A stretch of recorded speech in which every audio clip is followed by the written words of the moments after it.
எனவே வேத பகுதியை நாம் திருப்பிக் கொள்ளலாம். இன்றைக்கி எடுத்துக்கொண்ட வேத பகுதி ரோமர் 10வது அதிகாரம் 13 முதல் 17 வசனங்களை வாசிக்க கேட்டிருக்கிறோம். இன்றைக்கு இந்த மாதத்தில் 5வது ஞாயிறு. பொதுவாக 4 ஞாயிறு இருக்கும். 5வது ஞாயிறு எப்பப்பெல்லாம் விழுகுதோ அந்த ஞாயிறை நாம் சுவிசேஷ ஞாயிறுன்னு சொல்கிறோம். அன்றைக்கி புதுதாக நம்ம சபையானது என்ன செய்யணும்னு கேட்டிங்கன்னா, மற்ற ரெகுலர் ப்ரோக்ராம் இல்லாமல், சண்டே ஸ்கூல் மற்றது இல்லாமல் நம்ம என்ன செய்ய போகிறோம், இந்த நாளை ஆண்டவருடைய நாம மகிமைக்காக எல்லோரும் சேர்ந்து சுவிசேஷ ஊழியத்திற்கோ காரியங்கள் செய்வதற்கு நம்ம பயன்படுத்தணும்னு ஆசைப்படுகிறோம். அதே போல் ஒவ்வொரு 5வது ஞாயிறன்றும் நம்ம என்ன செய்யணும், சுவிசேஷ ஞாயிறு வச்சுக்கிறோம். புதிதான மக்கள் வருவாங்கன்னா அவர்களுக்கு நம்ம ஆண்டவரை பற்றி சொல்வதற்கு ஒரு வாய்ப்பாக இருக்கும். எனவே இன்றைக்கி நீங்கள் என்ன செய்ய போகிறேன்னு கேட்டிங்கன்னா, நான் முக்கியமான ஒரு கேள்வி தான் கேட்டுருங்க. அவர்கள் எப்படி கேட்பார்கள், ஹவ் வில் தே ஹியர் அப்படின்ற ஒரு வார்த்தை அது அங்கேருந்து வேதத்திலேருந்து தான் எடுக்கப்பட்டிருக்கு. எனவே நான் அதை குறித்து தான் உங்களோடு கூட பேச இருக்கிறேன். எனவே அந்த வேத பகுதியை நீ என்ன செஞ்சுக்கிறீங்க, திருப்பி வைத்துக்கொள்ள முடியாது உற்சாகப்படுத்துகிறேன். இன்றைக்கி நான் உங்களுக்கு சொல்ல போகிறது என்னென்னு கேட்டிங்கன்னா, God's plan of salvation includes not only those who call upon Christ, but also those who are sent to proclaim Him. ஆக கர்த்தருடைய சுவிசேஷம் என்பது, ரட்சிப்பு என்பது 2 பகுதி இருக்குது. ஒன்று, தேவனை அழைக்கிறவங்க ரட்சிக்கப்படுவாங்க. ஆனால் இந்த செய்தி என்ன செல்லணும், அனுப்பப்படணும். சபையுடைய முக்கிய பிரதான நமக்கு வேலை என்னென்னா, ஆண்டவர் செய்தார் என்ன செஞ்சால் மத்தேயு 28வது அதிகாரத்தில் சொல்லணும், உலகம் எங்கும் போய் சகல சீஷர்களையும் சகல ஜாதிகளையும் சீஷராக்கி அப்படின்னு சொல்லிட்டு போகிற ஊழியத்தை கொடுத்துருக்கிறார். சபை என்பது 2 காரியம். ஒன்று, வரணும், கற்றுக்கொள்ளணும், வந்து கற்றுக்கொண்டு அடுத்து வெளியில் போய் கடவுளோட நாமத்தை மையப்படுத்தி தேவ நற்செய்தியை பரப்புறதுக்கு. ஆக 2 ஃபோல்டு இருக்குது, 2 ஃபோல்டு. ஒன்று கற்றுக்கொள்வது, ஒன்று போகிறது, இல்லையா? அதை குறித்து தான் உங்களோடு கூட பேசுவேன். என்னைக்கு நம்மளோட நோக்கம் என்னன்னு கேட்டிங்கன்னா, இந்த சுவிசேஷ ஊழியம் ரொம்ப முக்கியமானது, அவசரமானது. உலகம் முழுவதும் நம்ம நிறையா போர்களையும் சண்டைகளையும் சச்சரவுகளையும் கேட்டுட்ருக்கோம். ஈரானில் சண்டை நடக்குது, இஸ்ரேலில் சண்டை நடந்துட்டுருக்கு, உக்ரைனில் ரஷ்யாவில் நடந்துட்டுருக்கு. ஒரு பக்கம் பார்த்தா மக்கள் கொள்ளையாக அழிந்து கொண்டு இருக்கிறாங்க. ஒரு பக்கம் பசியும் பட்டினியும் இருக்குது, இன்னொரு பக்கம் கொள்ளை நோய் இருக்குது. எல்லாம் எதை காமிக்குதுன்னா, இயேசு சாமி என்ன சொல்ல போகிறாரு, வேகமாக வரப்போகிறான்ற ஒரு பார்வை இருந்துகிட்டு இருக்குது. வேதத்தில் விசேஷமாக மற்ற 24 வாசிப்பீங்கன்னா அதில் என்னென்ன கடைசி காலம் நடக்கும் என்பதை குறித்து அழகாக விளக்கமாக ஆண்டவர் இயேசு சாமி சொல்லியிருக்கிறார். அதெல்லாம் இன்றைக்கி நடந்துக்கிட்டு இருக்கு என்பதனால சபை என்ன செய்யணும்னு கேட்டிங்கன்னா, என்ன சந்தோஷம் இருக்குன்னு கேட்டிங்கன்னா, இந்த ரட்சிப்பின் ஊழியத்தில் ஆண்டவரோடு கூட பங்கு கொள்ளணும். ஆங்கிலத்தை சொல்லும்போது சொன்னேன், the church awaken the church to urgency of evangelism and joy of participating in God's redemptive plan. ஆக தேவனுடைய திட்டத்தில் அவருடைய கிருபை, அது ரட்சிப்பின் மீட்பின் திட்டத்தில் அவருடைய திட்டம் ஒன்று இருக்குது. ஆண்டவர் நிச்சயிக்க யார் ரட்சிக்கடி போகிறார், யாரை ரட்சிக்கணும் ரட்சிப்பார். ஆனால் நானும் நீங்களும் அதில் பங்கு கொள்ளும்போது அது எனக்கும் சபைக்கும் சந்தோஷத்தை கொடுக்குது. ஏதாச்சும் ஒருத்தர் ஆண்டவரை ஏற்றுக்கொண்டாங்கன்னா அது பெரிதான ஆசீர்வாதத்தை கொடுக்கும். எனவே என்ன பண்ணணும்னு கேட்டிங்கன்னா, இன்றைக்கி நான் சுருக்கமாக ட்ரை பண்ணுவேன், முடிஞ்ச மட்டும். என்னோடய பாயிண்ட் என்னென்னா, நான் எந்த பேதத்தில் வாசிக்கிறேனோ, எந்த வேத பகுதி அங்கே நிற்கணும்னு நினைப்பேன். வெளியில் ஒரு ரவுண்ட் அடிக்கக்கூடாதுன்னு பார்ப்பேன் நான். ஏன்னா அப்போ நம்ம அதுக்கு ஃபெய்த்ஃபுல்லாக இருக்க முடியும், இல்லையா? சரி, போட்டோம். இன்றைக்கி நான் ஒரே ஒரு கதையை சொல்லிவிட்டு வேகமாக போயிட்டு இருக்கிறேன். ஒரு சகோதரர் என்ன பண்ணுறாருன்னு கேட்டிங்கன்னா, ஆற்றுல அல்லது கடலில் மூழ்கிக்கிட்டு இருக்கிறார். Is drowning. அங்கேருந்து ஒரு போட் பாஸ் பண்ணுது. ஆனால் அவர் பார்க்குறாரு, அங்கே யார் மூழ்கிக்கிட்டு இருக்கிறா, ஒருத்தர் மூழ்கிக்கிட்டு இருக்கிறார். You can see them. அந்த மனுஷனை பார்க்க முடியும். ஆனால் இவர் பாட்டுக்கு போயிட்டே இருக்கிறார்.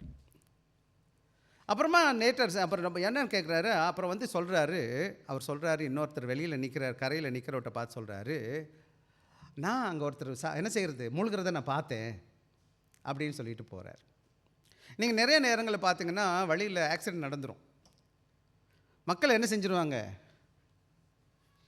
என்ன பண்ணுவாங்கம்மா, கேமராலாம் எடுத்து அவர் வீடியோலாம் எடுத்து ஃபேஸ்புக்கில் ஆட்டோ எல்லாம் போடுவாங்க. அடிபட்டு கிடக்கிறவனுக்கு உதவி பண்ண மாட்டான். இன்றைக்கி ரொம்ப பேர் பார்த்துருக்கீங்களா? நிறைய இடத்துல அவன் இன்னொருத்தனோட கஷ்டத்தை, அவன் அடிபட்டு கிடக்கிறான், பிரச்சனையோடு இருக்கிறான், நான் என்ன செஞ்சுருக்கணும், உதவி செஞ்சுருக்கணும், அவனை தூக்கிட்டு வந்திருக்கணும், இல்லையா? சரி, இன்றைக்கி பல வேலைகள் என்ன நடக்குதுன்னு கேட்டிங்கன்னா, அவன் யார் செத்த எனக்கு என்னன்னு சொல்லிட்டு என் கண்ணு முன்னாடி நடக்கிற சில சம்பவங்களை கூட நான் கவனிக்காமல் போயிட்டு இருக்கிறேன் என்பதை தான் இந்த உலகத்தின் உண்மையான காரியம். இன்றைக்கி நிறையா பேர் என்ன செய்யணும், இன்சென்சிட்டிவ்னு சொல்லுவாங்க. என்ன கிடையாது, இன்சென்சிட்டிவ்னு சொல்லுவாங்க. இன்டிஃப்ரெண்ட்டாக எனக்கு என்ன, இதை பற்றி யார் எப்படி போனால் எனக்கு என்னாச்சு. என்னென்னா, இதை நான் எப்போ பார்க்குறேன், என்ன பிரச்சனைன்னு கேட்டிங்கன்னா, யாருக்கோ நடக்கும்போது அது ரொம்ப பெரிய கஷ்டமாக இல்லை எனக்கு. அதே இது எனக்கோ, என் வீட்லேயோ, என்னுடைய பிள்ளைகளுக்கோ, எனக்கு யாருக்காச்சும் நடக்கும்போது அது எப்படி எடுப்போம் சற்று யோசிச்சு பாருங்கள். ஸோ இன்றைக்கி நான் என்ன சொல்லுவேன்னு கேட்டிங்கன்னா, இந்த கேள்வி எனக்கும் உங்களுக்கு தான் வருது.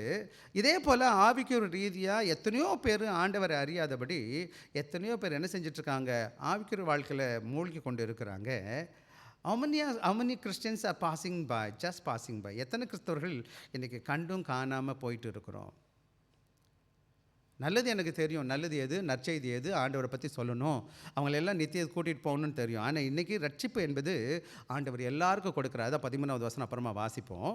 ஆக நீங்களும் நானும் எப்படி இந்த வசனத்தை சொல்லுவோமா சொல்ல மாட்டோமா என்பது உங்கள் கையில் இருக்குது. உங்களோட கால்களும் அழகான காதுகளாக இருக்கணும்னு சொன்னால் ஆண்டவருடைய வசனம் சொல்கிறாரு, பியூட்டிஃபுல் ஃபீட். அழகான பாதங்கள் என்னன்னு கேட்டால் ஆண்டவருடைய நற்செய்தியை எடுத்து கொடுக்குற போகிற பாதங்கள் தான் அழகான பாதங்கள். சில வேலைகள் நம்ம அழகாக பெயிண்டெல்லாம் அடித்து அழகாக நெயில் கட் பண்ணி என்னமோ பெடிக்யூர்லாம் சொல்கிறாங்க. எனக்கு அவ்வளோ தெரியல. எல்லாத்தையும் அழகாக வச்சுக்கிறது தப்பு கிடையாது. ஆண்டவருடைய பாதுவையில் அதெல்லாம் அழகு கிடையாது. எவன் தேவனுடைய சத்தியத்தை எடுத்து கொண்டு போகிறானோ அவனோட கால்கள், அந்த சகோதரியுடைய கால்கள் எப்படி இருக்குன்னு கேட்டால் அழகான பாதங்களாக இருக்குன்னு சொல்லி வேதம் சொல்லுது. அப்புறமா வாசிக்க போகிறோம். ஆக இன்றைக்கி 3 முக்கியமான காரியங்கள் உங்களோட நான் சொல்ல போகிறேன். how will they hear, எப்படி அவர்கள் கேட்பார்கள்னு பார்க்க போகிறோம். இந்த வேத பகுதியை நம்ம பார்க்க போகிறோம். இன்றைக்கி 3 முக்கியமான காரியம் பார்க்க போகிறோம். இந்த கேள்விகளுக்கு பதிலாக இருக்கிறதுனால கேள்வி who can be saved, யார் ரட்சிக்கப்பட முடியும் ஆண்டவரால். ரெண்டாவது how are people saved, எப்படி பிள்ளைகள் ரட்சிக்கப்படுவார்கள்னு பார்க்க போகிறோம். who will go and tell them, யார் போய் அவர்களை பற்றி இந்த நற்செய்தியை சொல்லுவாங்க. இதெல்லாம் அந்த வேத பகுதியில் இருக்குது. நீங்கள் ஒன்று பார்க்க போகிறேன். ஒரு கோட்டை நான் வாசிச்சுட்டு ரீசெண்டாக நான் வாசிச்சது 3 வாரம் புதன்கிழமை சொன்னேன். அதான் பாருங்கள். It is not our job to convert people. It is not our job to save people. It is not our job to convict people. It is not our job to convince people.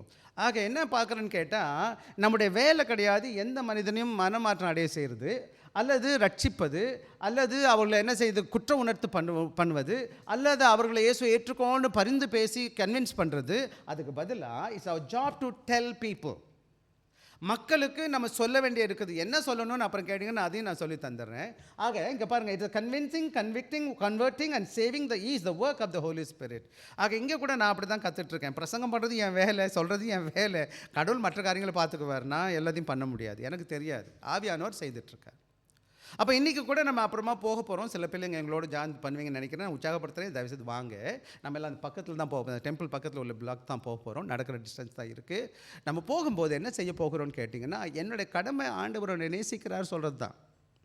இயேசு உன்னையே நேசிக்கிறாரு, என்னையை நேசித்தார், உன்னையே நேசிக்கிறாரு, உனக்காக மரித்தார், உனக்காக மரிக்க போகிறாரு. Very simple. வாங்க, எங்கள் சர்ச் இங்கே பக்கத்தில் தான் இருக்குது, ஓடி வாங்க, நம்மலாம் சேர்ந்து தேவன் ஆராதிப்போன்னு சொல்கிறது தான். அவ்வளோதான். நிறைய பெரிய டாக்டரேட்லாம் வாங்க வேண்டியதில்லை, பைபிள் காலேஜ் படிக்க வேண்டியதே கிடையாது. எல்லாருக்கும் அந்த வாய்ப்பு கிடைக்கிறதில்ல. ஆனால் ஆண்டோட அன்பை பற்றி சொல்வதற்கு பெரிய தியாலஜி வேண்டாம். நம்ம லைஃபு நம்ம ஒரு அன்பாக சிரிச்சுக்கிட்டே அன்பாக சொன்னால் போதும். ஆக இதை தான் இன்றைக்கி நான் உங்களோடு கூட பேச இருக்கிறேன். முதலாவது கருத்துக்கு போயிடுவோம் நம்ம எல்லாரும். த promise who can be saved. 13வது வசனம் எனக்காக வாசிக்கலாம். ஆதலால் கர்த்தருடைய நாமத்தை தொழுது கொள்ளுகிற எவனும் ரட்சிக்கப்படுவான். போதும், அங்கே நிற்பாட்டிடுவோம். ஆங்கிலத்தில் சொல்லும்போது everyone who calls on the name of the Lord will be saved. இதுக்கு பின்னாடி அதாவது முதல்ல வாசிக்கணும். 9வது வசனம் 10வது வசனம் வாசிங்க எனக்காக. என்னவென்றால், கர்த்தராகிய இயேசுவை அறிக்கையிட்டு மரித்தோரிலிருந்து எழுப்பினார் என்று விசுவாசித்தால் ரட்சிக்கப்படுவாய். நீதி உண்டாக, விசுவாசிக்கப்படும், ரட்சிப்பு உண்டாக, அறிக்கை பண்ணப்படும். ஆக இங்கே நல்லா கவனமாக கவனிக்கணும். ரட்சிப்பு என்பது என்னென்னா ஒன்றுமே கிடையாது, ரொம்ப சிம்பிள். ஆக்சுவலி கிறிஸ்டியன் காஸ்பல் ரொம்ப சிம்பிள் டு த பாயிண்ட். எங்கேயுமே மற்ற ரிலிஜன் மாதிரி நீ அது செய்ய, இது செய்ய, அது பண்ணு, இதை பண்ணு, கோல்டு கொடு, சில்வர் கொடு, மொட்டை அடி, தீயில் இறங்கு, இதெல்லாம் சொல்கிறது இல்லை. ஒரே ஒரு காரியம், believe in the name of Jesus. ஏசு கிறிஸ்துவ விசுவாசி. சில வேலை இது ரொம்ப சிம்பிளாக இருக்குது. அதான் இங்கே பல வேலை இல்லை பிரச்சனையே. இந்த காஸ்பல் ரொம்ப சிம்பிள். என்னது? Believe in the name of Jesus. அதான் இங்கே வசனம் சொல்லுது பாருங்கள். கர்த்தராகிய இயேசு கிறிஸ்துவை உன் வாயினாலே அறிக்கையிட்டு தேவன் மரித்தோரிலிருந்து எழுப்பினார் உன் இருதயத்தை விசுவாசித்தால் ரட்சிக்கப்படுவாய். விசுவாசிக்கிறது ரட்சிப்பு. அது மாத்திரம் கிடையாது. எப்படி? நீதி உண்டாக இருதய விசுவாசிக்கப்படும், ரட்சிப்பு உண்டாக வாயினால் அறிக்கை பண்ணணும். 2 காரியம். ஒன்று பிலீவ் பண்ணணும், ஒன்று அறிக்கை பண்ணணும். இதான் அங்கே பவுன் 13 சொல்கிறாரு. என்ன சொல்கிறாருன்னு கேட்டிங்கன்னா, அங்கே பார்த்தீங்கன்னா 11 வாசிக்க, 11 12 கூட வாசிக்கலாமா? எவனோ என்று சொல்லுகிறது யூதன் என்றும் கிரேக்கன் என்றும் வித்தியாசமே இல்லை, எல்லாருக்கும் கர்த்தரானவர் யாவருக்கும் ஆண்டவர் இந்த உலகத்தில் இந்த வேதம் அழகாக சொல்லுது. அந்த வசனம் சொல்லுது 13 கூட, கர்த்தருடைய நாமத்தை கூப்பிடுகிற எவனும் தொழுது கொள்ளுகிற எவனும். எவனோட வார்த்தை என்ன சொல்லுதுன்னு கேட்டிங்கன்னா, யாராக இருந்தாலும். என்னம்மா பார்த்தீங்களா? யாருன்னா கர்த்தருடைய நாமத்தை தொழுது கொள்ளுகிற அல்லது அழைக்கிற. யார் தொழுது கொள்கிறா? யார் இயேசு நாமியை கூப்பிடுறா? ஆங்கிலத்தை த வேர்ட் கால்ன்ற போட்டிருக்கு இல்லையா? அதுதான் நம்ம பார்க்குறோம். ஆண்டவர் நம்ம கூப்பிடுற வார்த்தை. இன்றைக்கி நீங்களும் நானும் இயேசு சாமியை ஆண்டவர்னு அழைக்கிறோம். அவரை தொழுது கொள்ள வந்திருக்கிறோம். யார் அவர் அழைக்கிறார்களோ அவங்க தான் தேவ ஆராதனைக்கு வந்திருக்கிறோம். ஆக இங்கே நல்லா கவனமாக கவனிக்கிற பாடம் என்னன்னு கேட்டிங்கன்னா, என்னன்னு கேட்டால் this is a universal offer of salvation. இந்த ரட்சிப்பு யாருக்கு மாத்திரம் கிடையாது, ஒரு குறிப்பிட்ட நபர்களுக்கு மாத்திரம். அதான் இங்கிலீஷில் போட்டிருக்கேன் நோ ரேஸ். எந்த இனமாக இருக்கலாம். நோ ஸ்டேட்டஸ், எந்த தகுதி உள்ளவர்களாக காணப்படலாம். நோ ஜெண்டர், எனி ஜெண்டர், எந்த பாலாக இருந்தாலும் பரவாயில்லை. அப்புறம் பாஸ்ட் டிஸ்குவாலிஃபைஸ். சில வேலைகளை நான் பாவியாக இருந்தேன், நான் அப்படி பண்ணேன், நான் கொலை பண்ணேன், கொள்ளை அடித்தேன். உங்கள் பாஸ்ட் எப்படிப்பட்டதாக இருந்தாலும் சரி. இது எங்கே இருக்குன்னு கேட்டேன். இந்த வேத பகுதி எங்கேருந்து அவர் கோட் பண்ணுறாருன்னு கேட்டிங்கன்னா, யோவேல் 2:32 வாசிக்கலாம் எனக்காக. யோவேல் 2:32. கொஞ்சம் பின்னாடி போகணும்.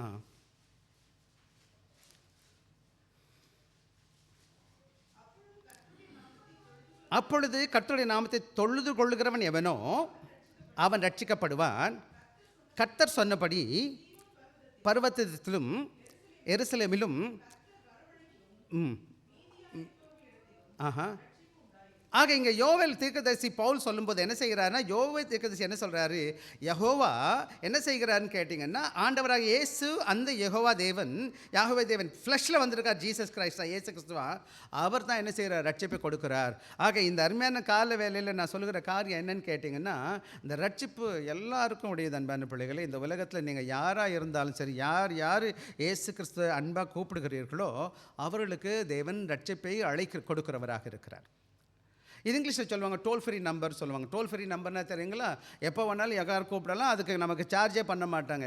அதுபோல் இந்த நம்பர் எப்படி இருக்குன்னா, நம்ம இயேசு கிறிஸ்துவை நம்ம கூப்பிடும் பொழுது அது எந்த மூலையிலேருந்து எந்த மனிதனாக இருந்தாலும் சரி, எந்த நாட்டு மனிதனாக இருந்தாலும், எந்த தரத்தில் உள்ளவனாக இருந்தாலும் சரி, ஆண்டவராக இயேசு என்ன செய்கிறார், அவனுக்கு மீட்பை கொடுக்கிறார், அவனை ரட்சிக்கிறார் என்பதை நீங்கள் நானும் நல்லா புரிஞ்சுக்கணும். ஆக நானும் நீங்களும் செய்ய வேண்டிய காரியம் என்னன்னு கேட்டிங்கன்னா, ஆண்டவர் இந்த உலகத்தில் எந்த மூலையில் இருக்கவனையும் என்ன செய்ய முடியும், ரட்சிக்க முடியும். யாராக இருந்தாலும் ரட்சிக்க முடியும். அவருடைய ரட்சிப்புக்கு இந்த வெளியில் யாருமே கிடையாது. ஆக இன்றைக்கி நீங்கள் ஆண்டவராக இயேசு கிறிஸ்துவை ஏற்றுக்கொள்ளாமல் யாராச்சும் இருப்பீங்கன்னா, நீங்கள் அந்த இயேசு கிறிஸ்துவை அழைப்பு கொடுக்கணும். Call upon the name of the Lord Jesus. ஆண்டவரே, நீங்கள் எனக்கு ஆண்டவராக இருக்கீங்க, எனக்குள்ளே வாங்க, எனக்கு கூப்பிட்டு பாருங்கள். இஃப் யூ ஆர் சேவ், நீங்கள் ஆண்டவராக இயேசு கிறிஸ்துவை ஏற்றுக்கொள்வீங்கன்னா, you know this is true. இது உண்மை. ஆண்டவராக இயேசு உங்களை ரட்சிக்கிறார். ஆக இந்த அருமையான கால வேலையில் நம்ம சொல்கிற காரியம் என்னன்னு கேட்டிங்கன்னா, நானும் நீங்களும் இந்த வெளியேற பெற்ற நாமமாகிய இயேசு கிறிஸ்துவை ஏற்றுக்கொள்கிறோம். இதை குறித்த ஆழங்கள் பின்னாடி நம்ம பேசுவோம். ஆனால் ஒன்று தான், இயேசு என்ற நாமத்தை நாம் அறிந்தவர்களாய் காணப்படணும், அவரை அழைக்கணும். அதுதான் உண்மையான ஆராதனை. அந்த ஆராதனை தொழுகிறது எது கொண்டு போகும்னு கேட்டிங்கன்னா, உங்களை ரட்சிப்புக்கு பூர்ணமாக நடத்துக்கிறதாக இருக்கும். ரெண்டாவது காரியத்துக்கு வந்துடுவோமா எல்லாரும்? 14, 15, 15a வர மட்டும் வாசிக்கலாம் எனக்காக. எத்தனை கேள்வி இருக்குன்னு எண்ணிக்கங்க. விசுவாசியாதவர்கள் அவர் எப்படி கேள்விப்படுவார்கள், தொழுது கொள்வார்கள், விசுவாசிப்பார்கள், இல்லாவிட்டால் கேள்விப்படுவார்கள். போதும் இந்த அழகான இந்த 4 வசனங்களே வாசிச்சிட்டோம். ஆக பவுல் என்ன செய்கிறாருன்னு கேட்டிங்கன்னா, யார் ஆண்டவரை கூப்பிடுகிறாரோ, யார் தேவனை தொழுகிறார்களோ அவர்களாம் ரட்சிக்கப்படுவாங்க. அப்போ ரட்சிப்பு என்பது எல்லாருக்கும் சமமானது, எல்லாருக்கும் தேவன் கொடுக்கிறவராக இருக்கிறார். ரொம்ப சந்தோஷம் எனக்கு. ஆனால் அவர் என்ன சொல்கிறாருன்னு கேட்டிங்கன்னா, ஆக இந்த 10வது அதிகாரம் முன்னாடி இருந்து வாசிங்க, இஸ்ரவேல் ஜனங்களை பற்றி பேசிட்டு வருகிறார். அவர் சொல்லும்போது என்ன சொல்லுகிறாருன்னு கேட்டிங்கன்னா, நீங்கள் ரட்சிப்படுவதற்கு படிகளை பார்க்குறோம். 1, 2, 3, 4 4 கேள்வி இருக்காங்க. முதல் கேள்வி என்ன பண்ணுறாருன்னு கேட்டிங்கன்னா, அவர்கள் அழைக்கணும் அல்லது தொழுகணும். 14வது ஏ பகுதியை வாசிக்கமா. அப்போ அவர்கள் விசுவாசிக்கணும். ஆண்டவரை யார் கூப்பிடுறாங்களோ எல்லாருக்கும் ரட்சிப்பு கிடைக்கும் இல்லையா? அவங்க ரட்சிக்கணும்னா என்ன பண்ணியிருக்கணும்? அவரை விசுவாசிச்சிருக்கணுமா வேணாமா? விசுவாசிக்கணும் இல்லையா? அப்போ விசுவாசிக்கணும்னா என்ன பண்ணியிருக்கணும் அவங்க? ஆக நம்ம ரட்சிப்புக்கு முதல் படி என்னவாக இருக்கணும்னு கேட்டால் விசுவாசம். Faith come first. யார் இயேசு கிறிஸ்துவை கூப்பிடுகிறார்களோ அவர்களுக்கு முதல் உள்ள வருது என்னன்னு கேட்டால் விசுவாசம் வர ஆரம்பிக்கும். அது மாத்திரம் கிடையாது. 2வது பகுதி வாசிக்கலாமா? அவரை குறித்து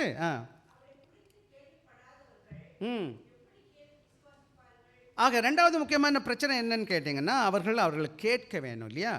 என்னம்மா அங்கே தானே இப்படி போட்டிருக்கு. முதல்ல விசுவாசிக்கணும், 2வது அவங்க கேட்கணும். They must here. முதலாவது விசுவாசி 2வது பகுதி என்ன சொல்லுதுன்னா, தே மஸ்ட் ஹியர். கேட்கணுன்னா என்ன செஞ்சுருக்கணும்னு கேட்டால், ஆக என்ன can't believe any one without nothing. அப்போ நீங்கள் எதுவும் சொல்லலை, யாருக்கும் எதுவும் தெரியலன்னா எப்படி அவங்க விசுவாசிப்பாங்க? அப்போ இன்ஃபர்மேஷன் ரொம்ப முக்கியமாக இல்லையா? காஸ்பலை பற்றி சொல்லணுமா வேண்டாமா? நமக்கு இன்றைக்கி எனக்கு எல்லாம் தெரியும், ஆண்டவரை பற்றி தெரியும், ஆனால் யாருக்கும் நான் போய் சொல்ல மாட்டேன். எப்படி? அவங்க விசுவாசிக்கணும்னா என்ன செஞ்சுருக்கணும்? அந்த நல்ல செய்தி போய் கேட்கணும். அப்போ கேட்கணும்னா என்ன பண்ணியிருக்கணும்? அப்போ கேட்குற அந்த நற்செய்தியை நான் கொண்டு போகணும் இல்லையா? போகாட்டி அதான் அவர் கீழே வர்றாரு, மறுபடியும் சொல்கிறாரு. வாசிங்கம்மா, இன்னொரு 14C வாசிங்கம்மா. அப்புறம் என்ன பண்ணணும்? ஒருத்தர் என்ன செய்யணும்? பிரசங்கம் பண்ணணும். பிரசங்கம் என்பது இங்கேருந்து புல்பீட்லேருந்து பேசுகிறது கிடையாது. ப்ரொக்ளைமிங் ஜீசஸ், ஆண்டவராக இயேசுவை பற்றி சொல்கிறது. இயேசு நல்லவராக இருக்கிறார், இயேசு எனக்காக உங்களுக்காக ஜீவனை கொடுத்துருக்கிறார், அவரை பற்றி சொல்கிறதுக்கு ஒரு பிரசங்கம் நான் முதலே சொல்லிட்டேன். இந்த சிம்பிள் மெசேஜ் தான். இயேசு உன்னை நேசிக்கிறார், என்னையும் நேசிச்சிருக்கிறார், உனக்காக எனக்காக சிலுவையில் மரிச்சிருக்கிறார், பரலோகத்தில் என்னை கொண்டு போ, நான் அவரை விசுவாசி, நீ நெத்தியது போவேன்னு சொல்லி நம்ம என்ன செய்கிறோம்? நம்ம ஜெபிக்கிறோம், பிரசங்கம் பண்ணுறோம். ஆக இன்றைக்கி என்ன பிரச்சனைன்னு கேட்டிங்கன்னா, பல வேலைகளில் விசுவாச பிள்ளைகளுக்கு நல்லா புரிஞ்சுக்க வேண்டிய பாடம் என்னன்னு கேட்டிங்கன்னா, நானும் நீங்களும் இந்த நற்செய்தியை முதல்ல அவங்க விசுவாசிக்கணும்னா கேட்கணுன்னா என்ன பண்ணணுமா? இன்னொரு காரியம் அனுப்பப்படணும், பிரசங்கம் பண்ணணும். பிரசங்கம் பண்ணணுன்னா என்ன பண்ணணுமா? கடைசி 15:7 பாருங்கள், 15 முதல் பகுதி. அப்படின்னா நீங்களும் நான் என்ன செஞ்சிடும்? அனுப்பப்படணும். Mission is begins with sending. ஆக மிஷன்ஸ்ன்னு சொன்னாலே அனுப்பப்படுறது தான் அர்த்தம். மிஷோடேன்னு சொல்லுவாங்க லத்தீன் வார்த்தை. மிஷன்ஸ்னால் என்ன அதுக்குன்னா அனுப்பப்படுதல், கோ. அங்கே பாருங்கள், ஒருத்தன் விசுவாசிக்கணும்னா அவன் கேட்கணும்னா பிரசங்கிக்கணும்னா என்ன பண்ணியிருக்கணும்? யாரோ ஒருத்தர் அனுப்பப்பட்டிருக்கணும் இல்லையா? இப்போ நீங்களும் நானும் உட்காந்துருக்கோம், சர்ச்சில் வந்து சபையில் உட்காந்துருக்குறோம். ஆண்டோட பெரிதான கிருபையினால யாரோ எங்கேருந்தோ ஒரு செய்தி எனக்கு வந்துச்சு. அந்த நகர் சகோதரர் வந்து எனக்கு என்ன செஞ்சார்? ஆண்டவரை பற்றி எனக்கு சொல்லிக் கொடுத்தார். அவர் கேட்டது நான் கேட்டதை போது விசுவாசித்தனால் ஆண்டவராக இயேசு பிள்ளையாக மாறிட்டேன். ஆக ரட்சிப்பு என்பது என்னன்னு கேட்டிங்கன்னா, ஒரு ஸ்டெப் பை ஸ்டெப்பாக நடந்துக்கிட்டு இருக்குது. ஆக பாருங்களேன், விசுவாசிக்கிறதுக்கு கேட்குறதுக்கு அனுப்பப்படணும். என்ன செய்யணும்? பிரசங்கம் பண்ணணும்னா என்ன பண்ணியிருக்கணும்? யாரோ ஒருத்தர் அனுப்பப்பட்டிருக்கணும் இல்லையா? அப்போது இன்றைக்கி நீங்களும் நான் நல்ல விதமாக நல்லா புரிஞ்சுக்கணும். இந்த மிஷன்ஸ்ன்னு சொல்கிறது இருக்குல்ல, சுவிசேஷ ஊழியம் இருக்கு இல்லையா? 2 விதமான ஊழியம். ஒன்று லோக்கல் மிஷன் சொல்லுவாங்க, நம்ம சபையை சுற்றி நடக்கிற ஊழியம், நான் இருக்கிற இடத்துல. இன்னொன்று குளோபல் மிஷன் சொல்லுவாங்க, உலகம் முழுவதும் போகிறது. ஆக இது ரெண்டுமே சைமில்டேனியஸாக நடக்கணும். அதுதான் அப்போஸ்தலர் 1வது அதிகாரம் 8வது வசனம் வாசிக்கலனுக்காக 1வது அப்போஸ்தலர் 1:8 வாசிக்கலாம்.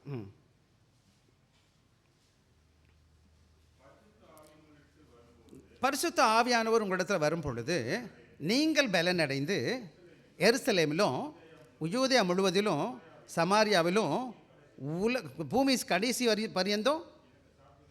ஆக பார்த்தீங்கன்னா, முதல் திருச்சபை எருசலேமில் தொடங்குச்சு. எருசலேம் வந்து என்னது? யூதேயாவுடைய தலைநகரம். அதுக்கப்புறம் யூதேயா முழுவதும் பரவுச்சு.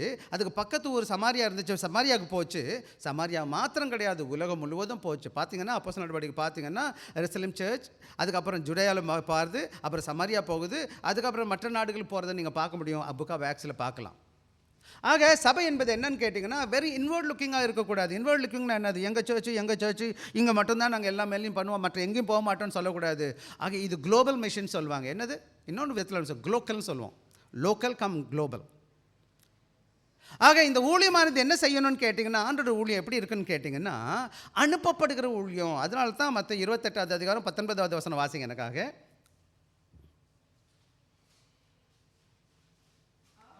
ஆகையால் நீங்கள் புறப்பட்டு போய் சகல ஜாதிகளையும் சீஷராக்கி.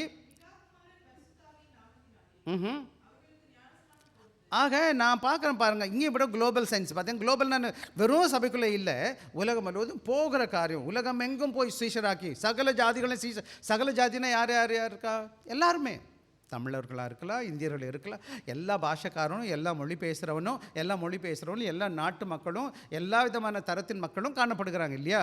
ஆக இங்கே பவுல் என்ன சொல்ல வர்றாருன்னு கேட்டிங்கன்னா, அந்த ப்ராசஸ் எப்படி இருக்குன்னு கேட்டிங்கன்னா, ப்ராமிஸ் என்னன்னு பார்த்தோன்னு கேட்டிங்கன்னா, ரட்சிப்பு இந்த உலகத்தில் எல்லாருக்கும் ஆண்டவர் கொடுக்குறார். ஆனால் எப்படி தான் அந்த ரட்சிப்பை கர்த்தர் மக்களுக்கு கொண்டு போகிறாருன்னு கேட்டிங்கன்னா, விசுவாசிக்கணும், அவன் கேள்விப்படணும், அவன் பிரசங்கிக்கணும், பிரசங்கிக்கப்புறமே அனுப்பப்படணும். இந்த அனுப்பப்படுகிற வேலை யாருடைய வேலைன்னு கேட்டிங்கன்னா, நானும் நீங்களும் என்ன செய்யணும்? இந்த ஊழியத்தில் அனுப்பப்படுகிற ஊழியத்துக்கு அனுப்பப்பட்டிருக்கிறோம். டொமினினோஸ்னு ஒரு சில அந்த டொமினினோஸ்னு சொல்லுவாங்க பார்த்தீங்களா, ஒரு இது டச் பண்ணால் கிடுக்கிட்டுன்னு விழுந்துகிட்டே போயிட்டுருக்கோம். அதே மாதிரி தான் லைஃப்பில் மினிஸ்ட்ரி என்பது, சுவிசேஷம் என்பது சில வேலைகள் ஏதாச்சும் சொல்லுவாங்க, அவங்க சில காரியங்கள் சொல்லுவாங்க. ஆக்சுவலி ஆங்கிள் ஸ்கேல்னு ஒரு ஸ்கேல் இருக்குது, மிஷியாலஜியில் ஒரு ஸ்கேல். அது என்ன ஸ்கேலுன்னு கேட்டிங்கன்னா, ஒருத்தன் ஆண்டவரை ஏற்றுக்கொள்கிறான்னா அவன் 8th டைம் தான் ஆண்டவரை பற்றி கேட்கும்போது தான் ஏற்றுக்கொள்கிறான். உடனே ஏற்றுக்கொள்ள மாட்டான், அவன் டைம் எடுக்கும். எங்கேயோ வசனத்தை கேட்டிருக்கான், யார் மூலமாக கேட்டிருக்கான், ஏதோ ஒரு காரியம் நடந்திருக்குது, அவன் தொடர்ந்து கேட்டுக்கிட்டே வர்றான். ஒரு 8th ஸ்டேஜில் 8th டைமில் என்ன செய்யுதுன்னு கேட்டிங்கன்னா, அவன் ஆண்டவரை ஏற்றுக்கொள்கிறதாக வேதம் நமக்கு அந்த ஆங்கிள் ஸ்கேல் சொல்கிறார், ஆங்கிள்னு ஒருத்தர் சொல்கிறார். ஆக இங்கே பார்த்தீங்கன்னா முக்கியமாக என்ன சொல்கிறாரு? அனுப்பப்படணும், பிரசங்கிக்கணும், கேட்கணும், விசுவாசிக்கணும், அவன் ஆண்டவரை தொழுது கொள்ளணும், அப்போ அவன் ரட்சிக்கப்படுகிறான் இல்லையா? ஆக இந்த வேத பகுதியை நீங்கள் பின்னாடி வாசித்து பாருங்கள், உங்களுக்கு நல்லா புரியும். ஆக இன்றைக்கி நீங்களும் நானுக்கு பார்த்தீங்கன்னா இது ஒரு செயின் மாதிரி இருக்கு இல்லையா? தொழுது கொள்கிறவன் யார் தொழுது கொள்ளணும்னா ரட்சிக்கப்படுவான். தொழுது கொள்ளணும்னா விசுவாசிக்கணும்னா கேள்விப்படணும்னா பிரசங்கிக்கணும்னா அனுப்பப்படணும். இதெல்லாம் தொடர்ச்சியாக நடந்துகிட்டு இருக்குது பார்த்தீங்களா? ஆக இப்போ நாம் என்ன பண்ண போகிறோம்னு கேட்டால், are you part of this chain? நீங்கள் இந்த சங்கிலியில் பங்காளிகளாக இருக்கிறீங்களா? நீங்கள் வேணால் சொல்லலாம், ஐயா நான் பிரசங்கியார் கிடையாது, எனக்கு ரொம்ப பெரிய காரியம்லாம் தெரியாது, எனக்கு ஆங்கிலமும் தெரியாது, தமிழும் தெரியாது, பைபிள் வசனமும் தெரியாது, ஒன்றும் தெரியாது, நீங்கள் சொல்கிறது எனக்கு புரியுது, கேட்குது, நீங்களும் சொன்ன மாதிரி நானும் சின்ன வயசில் அப்படி தான் சொல்லிகிட்டு இருந்தேன், எனக்கும் ஒன்றும் தெரியாதுன்னு சொல்லிகிட்டு இருந்தேன். ஆனால் ஒன்று தெரியுமா உங்களுக்கு? You can you speak or not? பேச முடியுமா, பேச முடியாதாங்க? நல்ல வேலை, ஆண்டவர் பேசுகிற வாயை கொடுத்துருக்கிறார். சிலர் பேச முடியாதவங்க இருக்கிறாங்கன்னு அவங்க கூட செய்கையிலேயே ஆண்டவர் வழி நடத்துகிறாங்க. இப்போல்லாம் கண் காது தெரியாதவங்களுக்கு பிரெய்லின்னு ஒரு காரியம் இருக்குது, படிப்பு. என் கூட கொஞ்சம் பிளைண்ட் பிள்ளைங்களாக இருந்தாங்க, பிரெயில் மூலமாக. சில பேர் காது கேட்காத ஷைன் லாங்குவேஜ் இருக்கும். நிறையா விதமான மக்கள் அதுக்குள்ளே மினிஸ்ட்ரி நடந்துகிட்ருக்கு. But every one can speak. எல்லோரும் பேச முடியும். இன்வைட் பண்ண முடியுமா? முடியாது. எங்கள் சர்ச்சுக்கு வாங்கன்னு சொல்லி கூப்பிட முடியுமா? இல்லையா? ஒரு முறை ஒரு ஐயா வெளியில் நின்றுட்டு இருந்தார், ஒரு சிஸ்டர் உள்ளே வந்தாங்க. வரும்போது அவரை பார்த்து, ஐயா உள்ளே வாங்க, சர்ச் நடக்குது வாங்கன்னு வந்துட்டார். அந்த ஐயா டெய்லி சர்ச்சுக்கு வந்துட்டுருக்காரு. போன வாரம் கேட்குறாரு, ஐயா நான் ஞானசனம் எனக்கு வேணும்னு கேட்குறாரு. போன வாரம் அவர் சொல்கிறாரு எனக்கு ஞானசனம். அதை விட கூத்து என்னது, அவங்க ஒய்ஃபை கூட்டிகிட்டு வர்றாரா இந்தியாவிலேருந்து ஞானசனம் கொடுக்குறதுக்கு. எனக்கு நான் யோசிச்சுட்ருக்கேன், ஐயா பரட்டும், ஏன் பார்ப்போங்க யார் சொல்லி வச்சுருக்கிறேன். என்னாரு அவர் சாயங்காலம் வர்றாரு, ஒரு ரெகுலராக வர்றாரு, சர்ச்சுக்கு வர்றாரு. இப்போது இவங்க சிஸ்டர் ஒன்றும் சொல்லலை, அவங்க நின்றுட்டு இருந்திருக்காரு வெளியில் ரோட்டில். இவங்க உள்ளே வர்றாங்க சர்ச்சுக்கு, ஐயா வாங்கன்னு கூட்டிகிட்டு வந்துட்டாங்க. இவர் வேகமாக வந்துட்டார், பைபிள் தூக்கிட்டு இனிமேல் சின்சியராக உட்காந்துருக்கிறார் சர்ச் சண்டே சர்வீஸில். வாங்க அப்புறமா காமிக்கிறேன் யாருன்னு சொல்லிட்டு. ஆக நீங்கள் பார்த்துக்கங்க, முதல்ல கூப்பிட முடியும், பேச முடியும், இன்வைட் பண்ண முடியும், ஆண்டவரை பற்றி ஷேர் பண்ண முடியும், அல்லது அவர்களுக்காக ஜெபிக்க முடியும். இல்லை நானே போகிறேன்னு சொல்லிட்டு நீங்களும் போக முடியும். பாருங்கள், நானும் உங்களை போல் சாதாரணமாக ஒரு டீச்சராக வேலை பார்த்துட்டு இருந்தேன். எனக்கு இந்த செய்தி வந்துகிட்டே இருக்குது, எப்படியாச்சும் ஆண்டவர். நான் இருக்கிற இடத்துல நல்லா தான் செஞ்சுட்டு இருக்கேன். பிள்ளைங்க மத்தியில் நிறைய மினிஸ்ட்ரி, பெரிய டீச்சர் எல்லாத்தையும் கடவுளை பற்றி சொல்லிட்டு வச்சுட்ருக்கேன். ஊழியம் ரொம்ப ஆக்டிவாக செஞ்சுட்டு இருந்தேன் வேலை பார்க்கும்போது. ஆண்டவர் எனக்குள்ளே பேசுகிறாரு. ஆண்டவர் என்ன சொல்கிறார்? போடான்னு சொன்னார். நான் போட்டு வேலையை விட்டுட்டு வந்துட்டேன். எல்லோரும் வரும்போது என்ன சொன்னாங்க? இருக்கேன், வேலையை விட்டு போயிட்டான்ட்டாங்க. ஏன்னா நான் சென்ட்ரல் எம்ப்ளாயாக இருக்கிறேன், டெல்லி கவர்மெண்ட்டில் வேலை பார்க்குறேன். அன்றைக்கி நல்ல மரியாதை மதிப்பெலாம் இருந்துச்சு எனக்கு. அப்போ 29 வயசு தான் அப்போ வேலையை விடும்போது. பட் கடவுள் கூப்பிட்றாரு. இன்றைக்கி வாலிப பிள்ளைங்க நிறைய பேருங்க உட்காந்துருக்கீங்க. கடவுள் கூப்பிட்டா தயவு செய்து கடவுள் ஒப்பு கொடுங்க. இது கனமான ஊழியத்தின் பாதையில் நம்ம எல்லோரும் சேர்ந்து செய்வோம். அதே சமயத்தில் நீங்கள் சொல்கிறீங்க, எனக்கு செக்குலர் வேலையில் வேலை இருக்குது பாஸ்டர், என்னால் முடிஞ்ச உதவி செய்கிறேன்னு சொல்லி வாங்க, நம்ம எந்த விதத்தில் ஆண்டோட ஊழியத்தில் பங்கு. இப்போ 4-5 காரியம் நான் சொன்னேன் பார்த்தீங்களா. ஒன்று, அவன் விசுவாசிக்கணும்னா என்ன செஞ்சிருக்க? கேள்விப்பட்டிருக்கணும்னா பிரசங்கிக்கணும்னா என்ன செஞ்சுருக்கணும்? நான் அனுப்பப்பட்டு இருக்கணும். இந்த இடத்துல ஏதாச்சும் ஒரு இடத்துல என்னுடைய பங்களிப்பு இருக்கான்னு சற்று யோசிச்சு பாருங்கள்.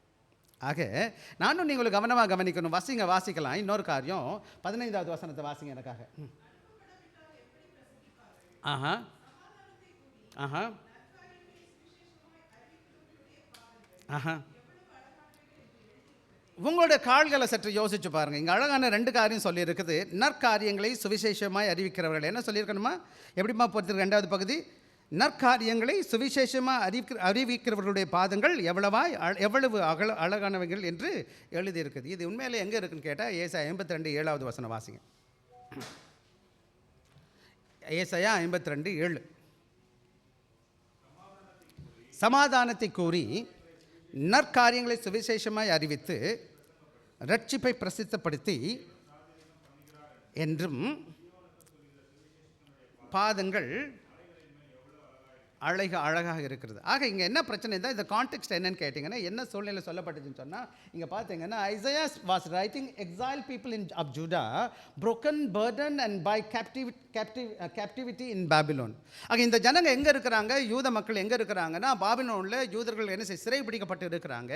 அங்கே என்ன செஞ்சுருக்கிறாங்க, பாரத்தில் காணப்படுகிறாங்க. பாரம்னா என்னது, அவங்க சிறைப்பிடிக்கப்பட்டு இருக்கிறாங்க, புரோக்கன் உடைக்கப்பட்டு இருக்கிறாங்க.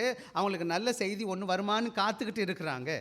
அந்த நேரத்தில் என்ன செய்கிறான்னு கேட்டிங்கன்னா, இந்த நற்செய்தியை கொண்டு போகிற காரியம் என்ன செய்கிறான்னு கேட்டிங்கன்னா, அந்த மக்களுக்கு என்ன செய்கிறாருன்னு கேட்டிங்கன்னா, அதான் வசனம் சொல்லுதுன்னா மெசஞ்சர். இது எதோட அனாலஜி, எதோட அடையாளன்னு கேட்டால், ஏதோ ஒரு நற்செய்தி காத்துக்கிட்டு உட்காந்துருக்குறாங்க, உடைக்கப்பட்டு இருக்கிறாங்க. எந்த நற்செய்தியும் இல்லை, எங்கே பார்த்தாலும் க்ளூமி. இப்போ பார்த்தீங்கன்னா இஸ்ரேல் போனீங்கன்னாலோ அல்லது ஈரான் போனீங்கன்னா மக்கள் பயந்துக்கிட்டு இருக்கிறாங்க. என்ன நடக்கும், எப்போ பாம்பு விழுகும், எங்கே எப்படி ரட்சிப்பு வரும் தெரியாது. சிலர்லாம் பங்கரில் போய் ஒளிஞ்சிக்கிட்டு இருக்கிறாங்க. பள்ளிக்கூடம் போக முடியாது, படிக்க முடியாது, வேலைக்கு போக முடியாது, எதுவும் இல்லை குடும்பத்தில். சிங்கப்பூர்லேயும் நிறைய பங்கர்ஸ் இருக்குது. எல்லா வீட்லேயும் பாம்பு ஷெல்டர் இருக்குது. எதுக்கு பாம்பு ஷெல்டர் வச்சுருக்கேன் தெரியுமா உங்களுக்கு? சரி, அப்புறமா யோசிச்சு பாருங்கள். மக்களோட நிலைமை ஒன்றும் இல்லை. இதே நாளையில் என்ன செஞ்சுருக்காங்கன்னா, இந்த ஜனங்கள் போய் உட்காந்துருக்கிறாங்க. என்ன நடக்கும், ஏது நடக்கும், எப்படி நடக்கும்னு தெரியாது. அவங்க அந்த சூழ்நிலையில் உட்காரும்போது அங்கே ஒரு நல்ல செய்தி வருது. அவங்களுக்கு ஒருத்தன் என்ன செய்கிறான், ஒரு நல்ல செய்தி சுமந்துட்டு வருகிறான். எப்படின்னு கேட்டால், அந்த காலங்களில் ஒரு நல்ல செய்தி வருவதற்கு என்னென்னு கேட்டிங்கன்னா, இன்றைக்காச்சும் நிறைய வசதி வந்துருச்சு, வாட்ஸ்அப் வந்துருச்சு, ஜிமெயில் வந்துருச்சு, ஃபோன் வந்துருச்சு, என்னென்னமோ டெக்னாலஜி வந்துருச்சு. அன்றைக்கி ஒரு நல்ல செய்தி வரும்னா ஒருத்தன் என்ன செய்வான், கிலோமீட்டர் கணக்கில் ஓடி ஓடி ஓடி எடுத்து தூக்கிட்டு வருவான். மலை மேலே ஏறி அங்கே ஓடி இங்கே ஓடி அவன் எடுத்துகிட்டு வந்து என்ன செய்யணும், அவன் வந்து அந்த நற்செய்தி பாஸ் பண்ணுவான். அந்த நற்செய்தி எப்படிப்பட்டதாக இருக்கும், அவன் எவ்வளோ அழகாக இருக்கிறான் என்பதும் பார்க்க மாட்டாங்க, எவ்வளோ படிச்சிருக்கான்னு கூட பார்க்க மாட்டாங்க. அவன் கொண்டு வர நற்செய்தி என்னதுக்கு, அதான் இங்கே பார்க்குறோம்.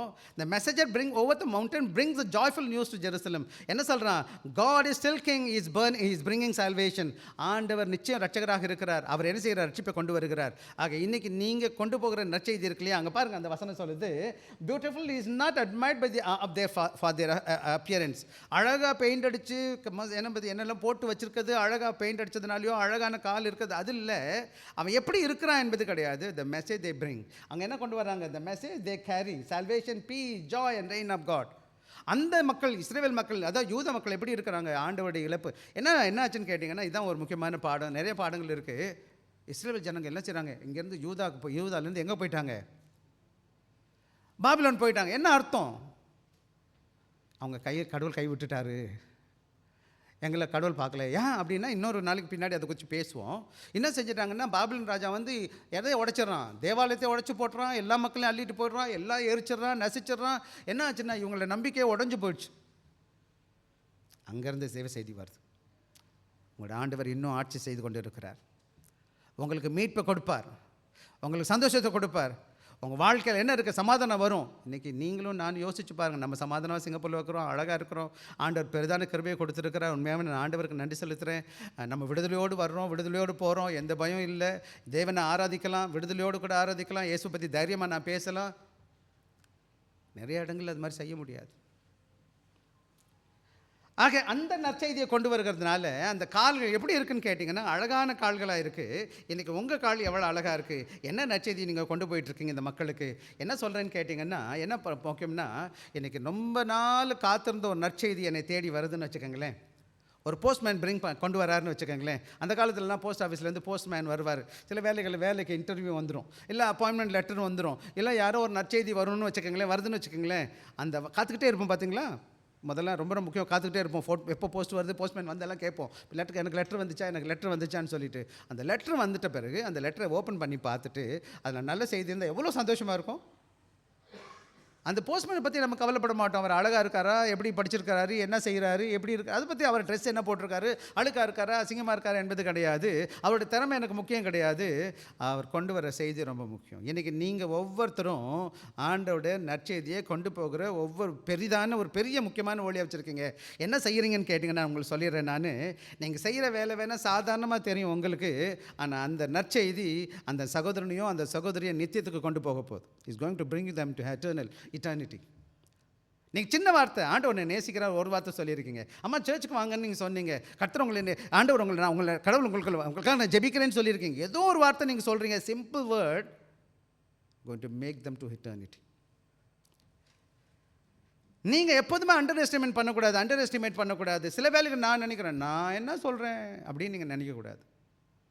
உங்களை போல ஒவ்வொருத்தரும் சின்ன வேலை, 5 அப்பம் 2 மீன் கதை உங்களுக்கு தெரியும். 5000 பேர் உட்காந்துருக்குறாங்க. அந்த சின்ன பையன் 5 அப்பம் தான் வச்சுருக்கிறான், 2 மீன் தான் வச்சுருக்கான். இப்போ கூட நீங்கள் கப்பர்நகூம் போனீங்கன்னா அந்த படம்லாம் போட்டிருக்கு, அப்படியே அங்கே தான் இருக்குது. இஸ்ரேலில் போனீங்கன்னா 5 அப்பம் 2 மீன் ரொம்ப சின்ன குவான்டிட்டி நாட் மேட்டர்ஸ். நீங்கள் என்ன கொடுக்குறீங்க என்பது முக்கியம் கிடையாது, யார் கேட்ட கொடுக்குறீங்க என்பது முக்கியம். அதே இது வேறு யார்கிட்ட கொடுத்துருந்தா 5 அப்பம் தின்று முடிச்சிருப்பானுங்க. அது இயேசுசாமிகிட்ட கொடுக்கும்போது மாறிடுச்சு. இன்றைக்கி நீங்கள் யாரை பற்றி சொல்கிறீங்க என்பது முக்கியம் கிடையாது. இல்லை, யாரை பற்றி சொல்கிறீங்க, என்னது யார்கிட்ட சொல்கிறீங்க என்பது முக்கியம் கிடையாது, யார்கிட்ட எதை பற்றி சொல்கிறீங்க என்பது முக்கியம். நிறைய காரியங்கள் இப்போ உலகமெல்லாம் நம்ம இன்றைக்கி பாருங்களேன், இன்றைக்கி வாட்ஸ்அப் வந்துச்சு, ஐடின்னு சொல்லுவாங்க, ஐடி எரான்னு சொல்லுவாங்க. அதாவது ஒரு காலம் டெக்னாலஜி எரா போய் இப்போ ஐடி எரா சகான்னு சொல்லிட்டு இருக்கோம். வெறும் டெக்னாலஜி எல்லாம் ஐடி இன்ஃபர்மேஷன் எக்ஸ்ப்ளோர் ஆகிட்டுருக்கு. எத்தனையோ விதத்தில் நான் இயேசுவை பற்றி சொல்ல முடியும். எனக்கு இன்றைக்கி நான் போய் தான் அன்றைக்கி சொல்ல முடிஞ்சிச்சு. இன்றைக்கி வாட்ஸ்அப் இருக்குது, இன்ஸ்டாகிராம் இருக்குது, என்னென்னமோ ஃபேஸ்புக் இருக்குது, என்ன இன்னும் எதுவும் இருக்கா புதுசாக இருக்கான்னு எனக்கு தெரியல. நான் கொஞ்ச நாளைக்கு அதை யூஸ் பண்ணுறதில்லை, இப்போலாம் விட்டுட்டேன். ஆக மொத்தத்தில் என்ன சொல்லுவேன்னு கேட்டிங்கன்னா, எத்தனையோ வாய்ப்பு இருக்குது ஆண்டவரை பற்றி சொல்வதற்கு. ஃபோன் மூலமாக, வாட்ஸ்அப் மூலமாக போய் பேசுகிறது வச்சு எத்தனையோ விதத்தில் நான் சொல்ல முடியும். ஆண்டோட ஊழியத்தை செய்வது, ஆண்டோட வார்த்தையை சொல்வதற்கு எனக்கு கடவுள் பெரிதான ஆசீர்வாதம் கொடுத்துருக்காரு. பாருங்கள் எப்படி கொடுக்கலாம். பை சிம்பிள் வேர்ட், நான் வார்த்தை மூலமாக, ஒரு கைப்பிரதி மூலமாக, அல்லது அவர்களை அன்போடு அழைப்புக்கிறது மூலமாக, someone to eternal life, ஆண்டவருடைய நித்தியத்திற்கு நான் அழைச்சிக்கிட்டு இருக்கேன். நான் சாதாரண பிஸ்னஸ் பண்ணலை. என்னை கேட்டாங்கன்னா நான் சொல்லுவேன், I am doing God's business, heavenly business, eternal business. நம்ம என்ன பண்ணுறோம், இந்த பூமிக்கு அடுத்த காரியங்களை பற்றி நான் யோசிக்கலை. நீ தங்க வேணுமா, வெள்ளி வேணுமா, நீ வெளியில் போய் வாங்கிக்கோ வச்சுக்கோ. ஆண்டவரை பற்றி நான் பேசிகிட்ருக்கேன். இந்த ஆண்டவர் கொடுத்த பெரிய பாக்கியம், உங்களுக்கும் எனக்கு ஆண்டவர் ரட்சித்திருக்கிறார். இந்த ரட்சிப்பின் செய்தி நான் பெற்றிருக்கிறேன். நான் மற்றவங்க சொல்லணுமா வேணாமாம்மா? ஒரே ஒரு வசனம், 16வது வசனம் எனக்காக வாசிச்சிருங்க. ஆனாலும் சுவிசேஷத்திற்கு எல்லாரும் கீழ்ப்படியவில்லையே. ஆஹா.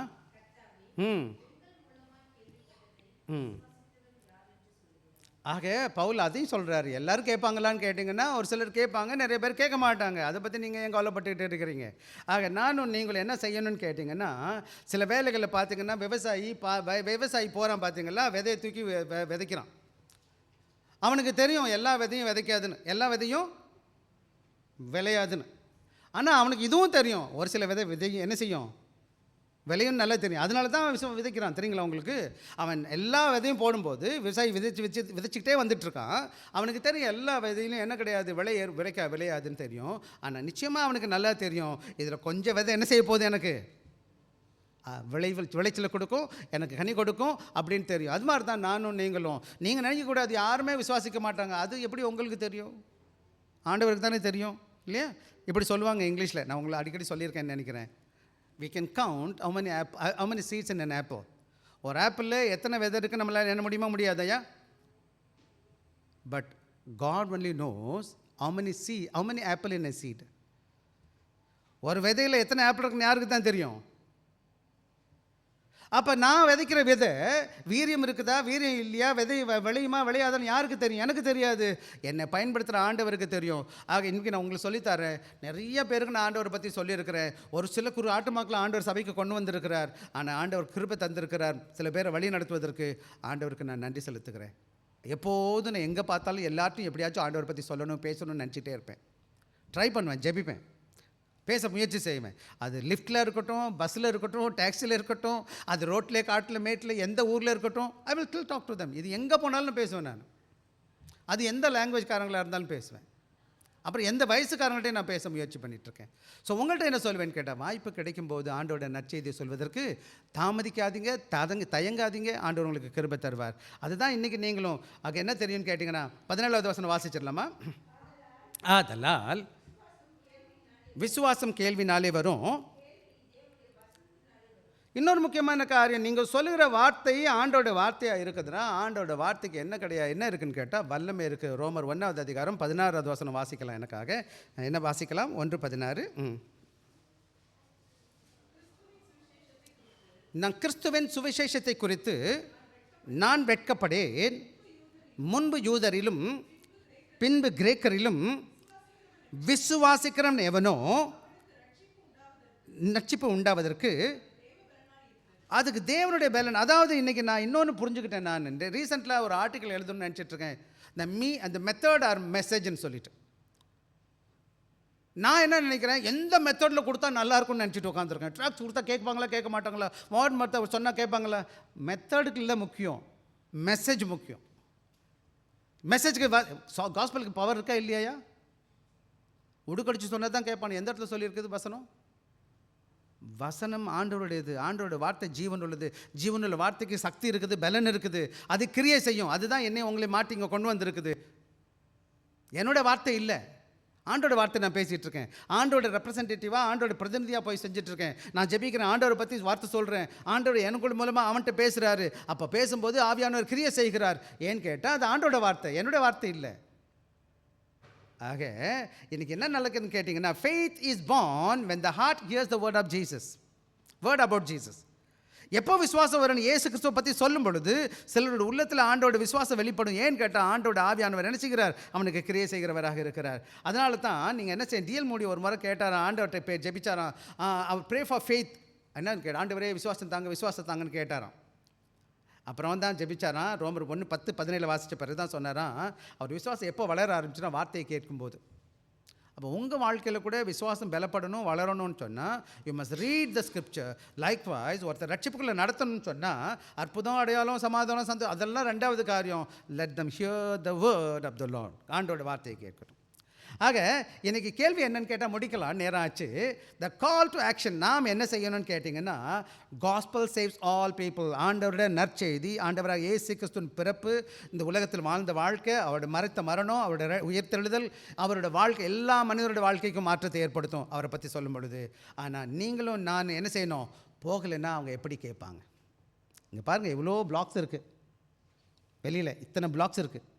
போய் இங்கே தான் உட்காந்துருக்குறோம், ஆண்டவர் ஆண்டவர்னு ஆடுறோம், பாடுறோம், குதிக்கிறோம். அங்கே போய் நான் சொல்லவே இல்லை இயேசுவை பற்றி. அவனுக்கு எப்படி தெரியும் எது சரி எது தவறுன்னு? இயேசுனா என்னன்னு தெரியும்? உங்களுக்கு கையில் பைபிள் இருக்குது, நீங்கள் வாசிக்கிறீங்க, உங்களை பற்றி உங்களுக்கு பைபிள் தெரியும். அவனுக்கு எங்கே பைபிள் இல்லையா? அவனுக்கு எப்படி தெரியும் பைபிளை பற்றி?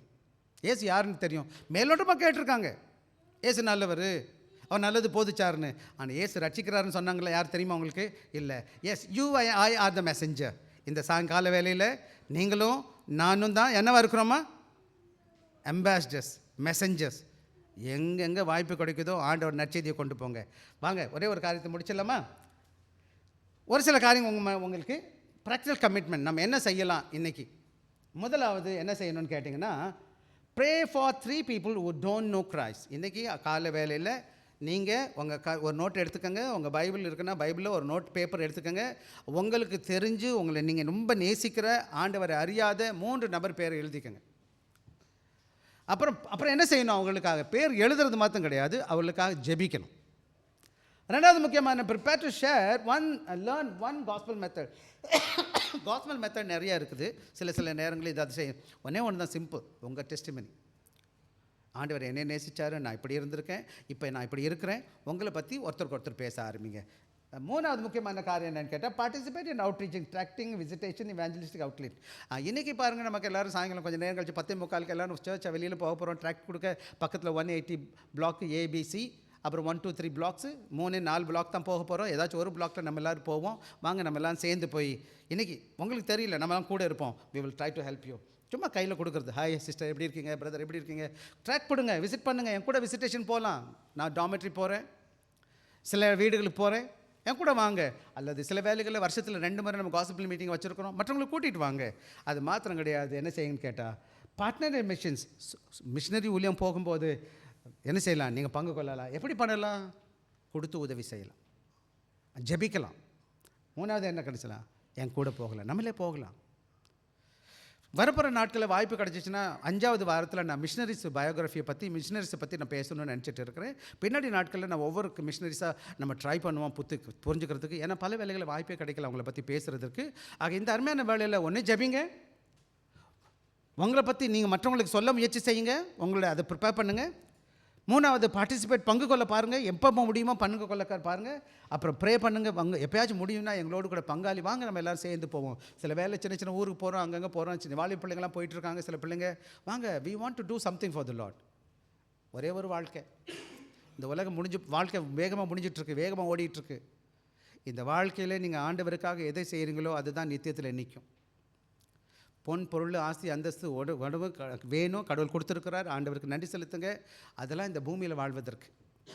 இந்த பூமியை விட்டு அந்த ஊருக்கு போகும்போது அந்த இடத்துல ஆண்டவர்கிட்ட என்ன போய் நிற்க போகிறேன், என்ன சொல்ல போகிறேன்?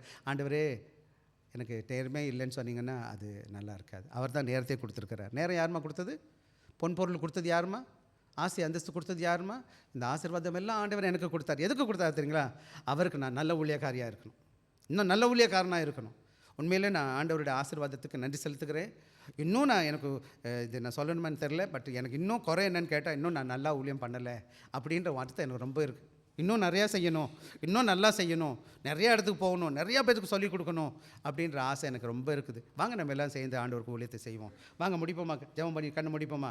அதாவது ஒரே ஒரு உதாரணத்தை நான் சொல்லிட்டு முடிச்சிடுறேன். ஒரு மிஷினரி டெஸ்க்குக்கு முன்னாடி போனாராம். அங்கே ஒரு லெட்டர் கிடந்துச்சான்.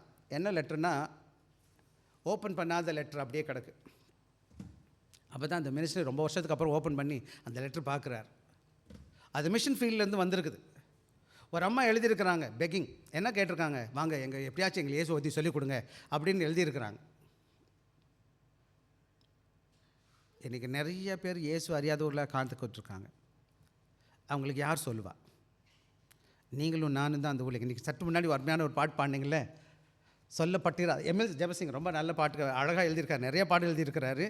மந்தையில் செய்த ஆடுகளே எங்கிலும் கோடி கோடி உண்டே, சிந்தையில் ஆன்ம பாரம் கொண்டே தேடுவோம் வாரிசு திருச்சபையே, மந்தையில் சேர ஆடுகளே. காடுகளில் பல நாடுகளில் என் ஜனம் சிதறுண்டு சாகுவதா, பாடுபட்டேன் அதற்காகவுமே, தேடுவோர் யார் என் ஆடுகளை. அழகான சொல்லப்பட்டிராத இடங்கள் உண்டு. அதே மாதிரி விளைந்த பலனை அறுப்பால் இன்னொரு பாட்டு இருக்குது. அவர் போல் 1000 ஆத்ம லட்சியம் அடையாதவர்கள் 1000 அழிகின்றார். இதெல்லாம் பாட்டு தெரிஞ்ச பாட்டு தான், பின்னாடி நாட்கள் நான் கற்றுத்தாரேன்.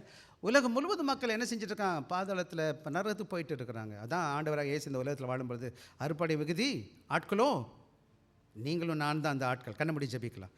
இரக்கமில்ல கர்த்தாவே, இந்த நல்ல வேலைக்காய் நன்றி.